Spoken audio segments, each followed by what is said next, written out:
नमस्कार दोस्तों, मैं आदित्य जैन आज धर्म दर्शन अर्थात फिलॉसफी ऑफ रिलीजन के संदर्भ में धर्म और रिलीजन के विषय में चर्चा करूंगा।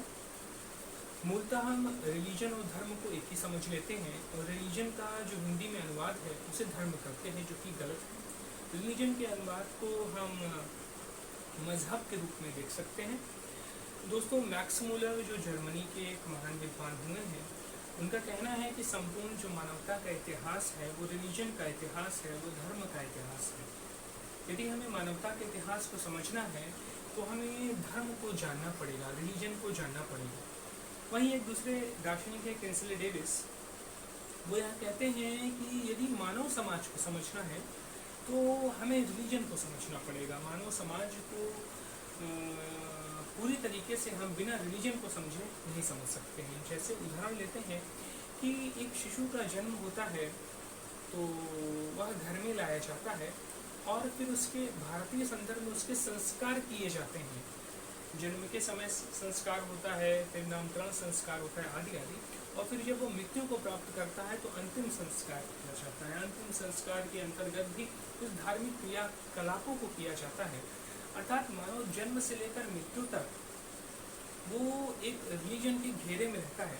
इसीलिए कहा गया है कि यदि आपको मानव समाज को समझना है तो आपको धर्म को समझना पड़ेगा। धर्म हमारे जीवन के प्रत्येक अंग को प्रत्यक्ष या अप्रत्यक्ष रूप से प्रभावित करता है।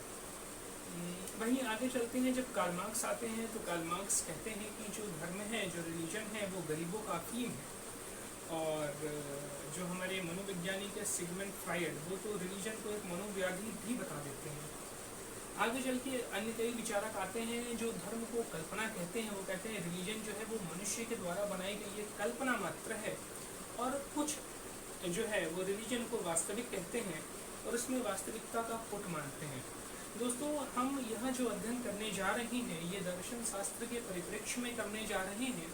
और दर्शन शास्त्र पढ़ने का आनंद ही यही है कि आपको एक ही विषय में, एक ही संदर्भ में परस्पर दो विरोधी विचार मिलेंगे। उन दोनों विरोधी विचारों के पास अपने तर्क होंगे अपनी बातों को सिद्ध करने के लिए। तो दर्शन शास्त्र पढ़ने की खूबसूरती ही यह है, उसका सौंदर्य ही यह है कि हम विभिन्न विचारों को समझें और जानें। तो आइए इस संदर्भ में पहले हम देखें कि धर्म क्या होता है। धर्म, दोस्तों, धर्म जैसा कि हम जानते हैं कि चार पुरुषार्थों में से एक है। धर्म, अर्थ, काम, मोक्ष। ये हमने दर्शन में काफी सुना भी हुआ है कि चार पुरुषार्थ होते हैं।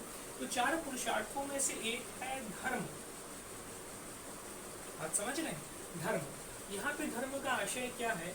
अर्थ का आशय हम सभी जानते हैं कि जीवन को चलाने के लिए, अपने उद्देश्यों की पूर्ति करने के लिए जो भी संसाधन की आवश्यकता होती है उसे अर्थ कहते हैं। जो इस संदर्भ में जो हम कामनाएं करते हैं, जो इच्छाएं बनाते हैं, उसे काम कहते हैं। और मुक्ति, मोक्ष की परिकल्पना भी की गई है। अज्ञान से मुक्ति हो, चाहे वह अश्रद्धा से मुक्ति हो, कर्म से मुक्ति हो, आलस्य से मुक्ति हो, आदि मोक्ष के संदर्भ में परिकल्पना की गई। लेकिन ये धर्म क्या है?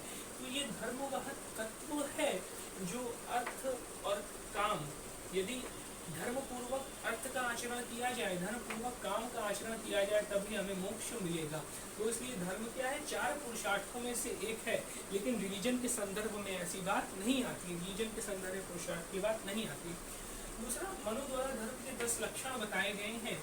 मनुस्मृति में कहा गया है ना, धृति, क्षमा, दमो, स्तेयम, शौचम, इंद्रिय निग्रह, और इस तरह श्लोक आता है जिसमें बताया गया धर्म के 10 लक्षण हैं। धैर्य धारण करना धर्म का लक्षण है। क्षमा जो है धारण करना वो धर्म का लक्षण है। अपनी इंद्रियों पर जो है वो संयम रखना, यह धर्म का लक्षण है, जिसे जैन धर्म में जितेंद्रिय अवस्था भी कहा गया है। अस्तेय, चोरी ना करना जो है वो धर्म का लक्षण है। सत्य का आचरण करना धर्म का लक्षण है। इस प्रकार 10 लक्षण बताए गए हैं। रिलीजन का ऐसा कोई लक्षण नहीं बताया गया है।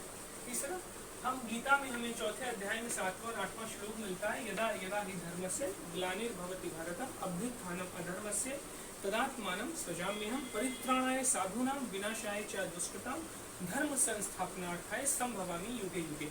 तो जो धर्म की संस्थापना की बात की गई है वो किस संस्थापना की बात की गई?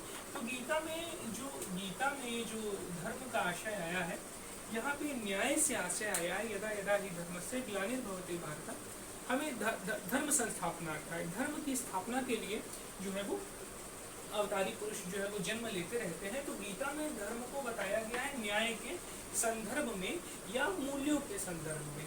फिर घटारी आते हैं जिन्होंने नीति शतक, वैराग्य शतक और श्रृंगार शतक नामक 3 शतकों की रचना की है, 3 ग्रंथों की रचना की है। वो क्या कहते हैं कि धर्म विहीन मनुष्य पशु के समान है। यानी भर्तृहरि क्या कह रहे हैं कि पशु में और मनुष्य में ऐसा क्या गुण है, ऐसा क्या लक्षण है जो उसे अलग करता है। तो भर्तृहरि के अनुसार वो धर्म ही है, क्योंकि यदि धर्म नहीं है तो मनुष्य पशु के समान है। तो यहाँ पे धर्म का आशय विवेक से लिया गया है, उसके सौंदर्य बोध से लिया गया है कि वह कला के प्रति सौंदर्य बोध रखता है, वो साहित्य, संगीत, कला आदि में निपुण होता है। पशु ऐसे नहीं होते हैं। फिर हम वैशेषिक दर्शन की जब बात करेंगे तो यहाँ धर्म की बहुत ही सुंदर परिभाषा की गई है। यतो अभ्युदया निःश्रेयसा धर्म, अर्थात यहाँ पे धर्म की 2 चीजें बताई गई हैं कि जो हमारी अभ्युदय में सहायक हो, जो हमारे निःश्रेयस में सहायक हो, वह धर्म कहलाता है। अभ्युदय का मतलब होता है लौकिक उन्नति, लौकिक रूप से हमारा जीवन समृद्ध है कि नहीं, यह धर्म के अंतर्गत आता है। निःश्रेयस आत्मिक उन्नति, हमारे अंदर जो सद्गुण है वो कितने परिपक्व है हमारे अंदर। जैसे कि ये जो धर्म के 10 लक्षणों की बात की गई है, ये निःश्रेयस के अंतर्गत आता है। तो धर्म वह है जो आपको लौकिक उन्नति दे और आपको आत्मिक उन्नति भी दे। फिर हम तुलसीदास जी की चर्चा करते हैं। तुलसीदास जी क्या कहते हैं, परहित सरस धर्म नहीं भाई, पर पीड़ा सम नहीं अदवाई। तो इसमें क्या कह रहे हैं कि परहित सरस धर्म नहीं भाई, तो दूसरों की पीड़ा को समझना ही हमारा धर्म है। वहाँ ये मानव धर्म की बात कर रहे हैं, अर्थात धर्म फिर व्यापक रूप में आ जाता है कि हम यदि दूसरे की पीड़ा को समझते हैं तो वो धर्म कहलाता है। रिलीजन में ऐसी कोई बात नहीं आती। रिलीजन क्या है अभी हम इस संदर्भ को देखेंगे। फिर हम देखेंगे कि आचार परमो धर्म, अहिंसा परमो धर्म। जैन धर्म में कहा गया है, जैन धर्म में कहा गया है कि अहिंसा ही परम धर्म है। यानी ये बोल ले लिया गया अहिंसा को, उसे परम धर्म बता दिया गया, उसे सर्वोच्च धर्म बता दिया गया, सर्वोच्च गुण बता दिया गया। ठीक है, और यहाँ पे आचार को बता दिया गया। इसी प्रकार एक होता है ना कि धर्म वह है जिसे धारण किया जाए। तो जिन गुणों को हम अपने जीवन में धारण करते हैं वो धर्म होता है। चाहे हम कर्तव्य को धारण करें या सात्विक गुणों को धारण करें। जैसे गीता में भी श्लोक आता है ना, अभियम सत्वम संशुद्धि ज्ञानी योग व्यवस्थिता दानम दमश्च यज्ञश्च स्वाध्यायस्तप आर्जवम। मेरे ख्याल से ये 16वें अध्याय का श्लोक है। तो 16वें अध्याय में यही बताया गया है कि जो अभय है, सत्य संशुद्धि है, जो ज्ञान को अर्जन करने की भावना है, सब धर्म के अंतर्गत आता है। फिर गांधी जी क्या कहते हैं, गांधी जी कहते हैं कि धर्म विहीन राजनीति निंदनीय है। तो वो राजनीति में भी धर्म, राजनीति को धर्मयुक्त बताना चाह रहे हैं। तो धर्म का आशय फिर यहाँ से गुणों से होता है, सद्गुणों से होता है, मूल्यों आदर्शों के प्रति एक सम्मान भाव से होता है, एक स्वीकार भाव से होता है, जिसे गांधी जी कहते हैं। फिर हम ये टर्मिनोलॉजी सुनते हैं, पितृ धर्म, छात्र धर्म, मातृ धर्म, यानी पिता का कर्तव्य क्या है, छात्र का कर्तव्य क्या है, मातृ धर्म, मातृ का कर्तव्य क्या है, माता का कर्तव्य क्या है, शिक्षक का कर्तव्य क्या है। तो धर्म का यहाँ पर क्या कर्तव्य के रूप में भी लिया जाता है। फिर अग्नि का धर्म क्या है, तो जलाना या प्रकाश देना। जल का धर्म क्या है, शीतलता और तरलता। इस प्रकार हम जो उस वस्तु का, व्यक्ति का जो मूल गुण होता है उसे हम धर्म के रूप में परिभाषित करते हैं। तो धर्म के विषय में हमको इतनी बातें मिल जाती हैं। और ये भी हमने देखा कि धर्म का अर्थ होता है धारण करना।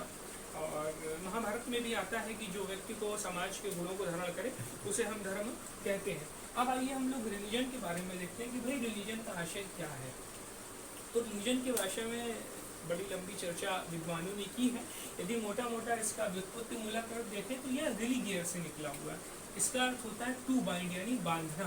तो प्रश्न उठता है कि कौन किसको बांधेगा। तो यहाँ पे हमें देखने को मिलता है कि रिलीजन क्या है, जो मनुष्य को ईश्वर से बांधता है या जोड़ता है, अर्थात सीमित को असीमित से जोड़ने वाला क्या है, वो रिलीजन है। मनुष्य को मनुष्य से जोड़ने वाला जो है वो क्या है, वो रिलीजन है। मनुष्य के भौतिक और मानसिक पक्षों को जोड़ने वाला जो है वो क्या है, वो रिलीजन है। तो हमें एक रिलीजन की व्युत्पत्ति मूलक अर्थ मिलता है। इसके और भी कई सारे व्युत्पत्ति मूलक अर्थ मिलते हैं जिसे हम अभी नहीं देखेंगे। अब रिलीजन के लिए कुछ बातें आवश्यक होती है। मुख्यतः ये 6 बातें हैं। ये हम 6 बिंदु इसके देख सकते हैं जो कि इसके लिए आवश्यक है। धर्म में ऐसी कोई बिंदु नहीं आते हैं। मनुस्मृति में धर्म के 10 लक्षण बताए, जैन धर्म में भी धर्म के 10 लक्षण बताए जाते हैं, उत्तम क्षमा, उत्तम मार्दो, उत्तम आर्जव। और इस तरह हमने देखा वैशेषिक दर्शन में अभ्युदय निःश्रेयस के रूप में बता दिया, और यहाँ पे भर्तृहरि जी ने अपने नीति शतक में साहित्य, संगीत, कला आदि के रूप में बता दिया कि यदि ये नहीं होगा, ये धर्म का रूप होता है, नहीं होगा तो वो पशु के समान होगा। लेकिन यहाँ पे रिलीजन के रूप में हम देखते हैं कि यहाँ पे 6 बातों का होना रिलीजन के लिए आवश्यक है। अच्छा, जब हम रिलीजन की बात करते हैं तो मुख्यतः हम सेमेटिक रिलीजन की बात करते हैं। मुख्यतः उसमें यहूदी रिलीजन आता है, उसमें ईसाई रिलीजन आता है, और उसमें इस्लाम रिलीजन आता है। तो आइए हम देखते हैं कि रिलीजन के लिए क्या क्या आवश्यक है। तो पहला, रिलीजन के लिए क्या आवश्यक है, ये अलौकिक सत्ता का होना। वह अलौकिक सत्ता कैसी हो, वो भूय या रहस्यमयी हो। यदि कोई अलौकिक सत्ता नहीं हो जो कि रहस्यमयी हो, जिसके विषय में हम कुछ स्पष्ट रूप से नहीं कह सकते, हम नहीं कह सकते कि अल्लाह ऐसा ही है, हम नहीं कह सकते कि जो गॉड होता है वो ऐसा ही है, उसके बारे में एक भूमिका, रहस्यमयता बनी रहती है। तो रिलीजन के लिए पहला आवश्यक तत्व क्या है, एक अलौकिक सत्ता का अस्तित्व, एक अलौकिक सत्ता में विश्वास। दूसरा, एक पैगंबर होना चाहिए। पैगंबर का मतलब संदेश वाहक होना चाहिए, जो उस अलौकिक सत्ता के संदेशों की अभिव्यक्ति करता हो। तो रिलीजन में पहला क्या गुण आवश्यक है, पहला मतलब पहली उसकी विशेषता क्या है कि अलौकिक सत्ता होगी। दूसरा, कोई पैगंबर होगा जो उसके संदेशों की अभिव्यक्ति करेगा। जैसे अलौकिक सत्ता हम क्या देख रहे हैं, अल्लाह और गॉड को। पैगंबर के संदेशों की अभिव्यक्ति करेगा मोहम्मद साहब या जीसस क्राइस्ट। फिर वो जो संदेशों की अभिव्यक्ति करेगा वो किसी धर्म ग्रंथ में हूबहू बिना किसी परिवर्तन के, जैसे उस अलौकिक सत्ता ने कहा है वैसे ही उसे लिख दिया जाएगा, तो वह ईश्वर या खुदा का वचन होगा। तो रिलीजन के लिए तीसरी आवश्यक बात क्या होती है, धर्म ग्रंथ। जैसे कि हम कुरान और बाइबल को देख सकते हैं, जैन अवस्था को देख सकते हैं, पारसी धर्म में आदि आदि। ठीक है, उसके बाद धर्म ग्रंथ में कुछ न कुछ तो लिखा होगा, और जो उसके मानने वाले अनुयायी उनके लिए कुछ निर्देश होगा। तो उसके लिए क्या होगा, कर्म कांड। तो प्रत्येक रिलीजन के लिए कर्म कांड का होना आवश्यक है। जैसे हम अपने इस्लाम धर्म में देखेंगे, कलमा, नमाज, रोजा, ज़कात, हज महत्वपूर्ण है। और जब हम इसमें ईसाई धर्म में देखेंगे तो भाई संडे को चर्च जाना रहता है, बैप्टिस्टा होता है, और अन्य कई प्रकार उनके कर्मकांड होते हैं, तो वो आवश्यक होता है। फिर पांचवा क्या होता है, जो रिलीजन होगा उसमें संगठन बनाने की भावना होगी, धार्मिक संगठन बनाने की भावना होगी, उनका अपना एक संगठन होगा। जैसे चर्च एक बहुत बड़ा संगठन है, इस्लाम धर्म का अपना संगठन है, तो रिलीजन में एक संगठन बनाने की भावना होती है। और इसका जो प्राण तत्व है, इसे हम प्राण तत्व भी कह सकते हैं। इसका जो प्राण तत्व होता है वो होता है आस्था। यानी रिलीजन में जो धर्म ग्रंथों में बताया गया है, जो पैगंबर हमें बताते हैं, उनके प्रति हम पूरा आस्था रखते हैं, और वो आस्था जो है वो डिगती नहीं है। तो ये 6 चीज़ें आवश्यक होती है रिलीजन के लिए। धर्म के लिए ऐसा आवश्यक नहीं है, धर्म के लिए अलौकिक सत्ता आवश्यक नहीं है, आप मूल्य को ही मान सकते हो। आप कह रहे हो ना, अहिंसा परमो धर्म, अहिंसा कोई अलौकिक वाली चीज़ नहीं है, अहिंसा तो मूल्य है। फिर इसके लिए पैगंबर की भी आवश्यकता नहीं है, आप किसी पैगंबर को मानो चाहे ना मानो, आप फिर से पुनः कर्तव्य को मान सकते हो। कांट भी कहता है, कांट रिलीजन की परिभाषा करता है, और वो कहता है कि अब जो हमारे कर्तव्य हैं उनको दैवी आदेश मानकर उसका जब हम अनुपालन करते हैं तो वो रिलीजन होता है। तो यहाँ पर वो ऐसी व्याख्या करता है कि धर्म ग्रंथ की भी आवश्यकता हमें धर्म में नहीं पड़ती है। ठीक है, बिना धर्म ग्रंथ के भी धर्म हो सकता है। फिर कर्मकांड को उतना महत्व नहीं दिया जाता। आइए सर दूसरे तरीके से देखते हैं कि ये हो गया रिलीजन का हिस्सा, रिलीजन, और ये हो गया धर्म का हिस्सा। ठीक है, तो रिलीजन जो होता है वो बांधता है, इस चीज में बांधता है, चाहे वो कर्मकांड के रूप में आपको बांधे, धर्म ग्रंथ के रूप में आपको बांधे, या कोई चीज कहता है कि मानना ही पड़ेगा।